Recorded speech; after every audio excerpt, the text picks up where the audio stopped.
আজকের ব্লগে আমরা আমাদের বাড়ির বাগানে ফুটে থাকা কিছু সুন্দর ফুল আর তাজা সবজির ঝলক দেখাবো, যা মনকে শান্তি এনে দেয়। নমস্কার বন্ধুরা, প্রিয়াস ব্লগ ভিডিওতে সবাইকে স্বাগত।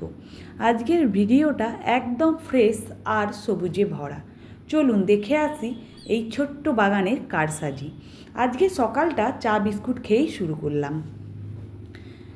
দেখতেই পাচ্ছেন নানা রকমের অনেক রকমেরই ফুল। শীতকালে আমরা নানা রকমেরই ফুল দেখতে পাই, আর সব সিজনের থেকে শীতকালেই সবচেয়ে বেশি ফুল ফোটে, বেশি ফুলের চারা গাছও আমরা পাই।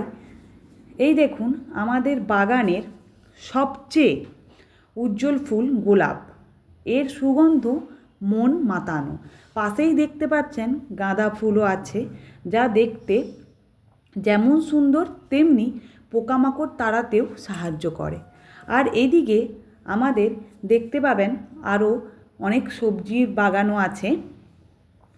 এই দেখুন, এই যে সবজির বাগান, প্রথমেই দেখুন আলু গাছ লাগানো হয়েছে। তারপরে দেখুন এখানে পাশেই একদম আখ গাছও আছে। দেখুন লঙ্কা গাছ হয়েছে, তাতে খুব সুন্দর লঙ্কাও ফলেছে।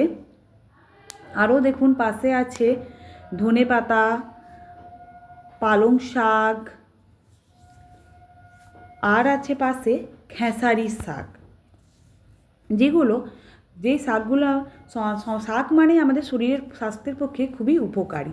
আরও বিভিন্ন সবজি যেমন ব্রোকলি, মটরশুঁটি, ওলকপি, টমেটো, বিভিন্ন রকমের চাষ করা হয়েছে।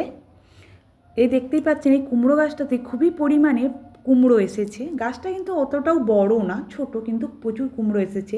দেখুন পেঁপে গাছটাতেও ভালোই পেঁপে হয়েছে। এগুলো কিন্তু একদমই অর্গানিক, কোনো রাসায়নিক সার কিন্তু ব্যবহার করা হয়নি।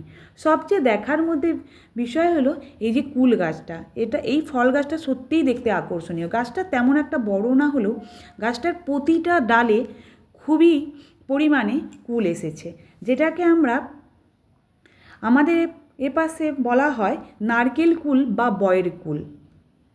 দেখছি ডালগুলো, প্রতিটা ডাল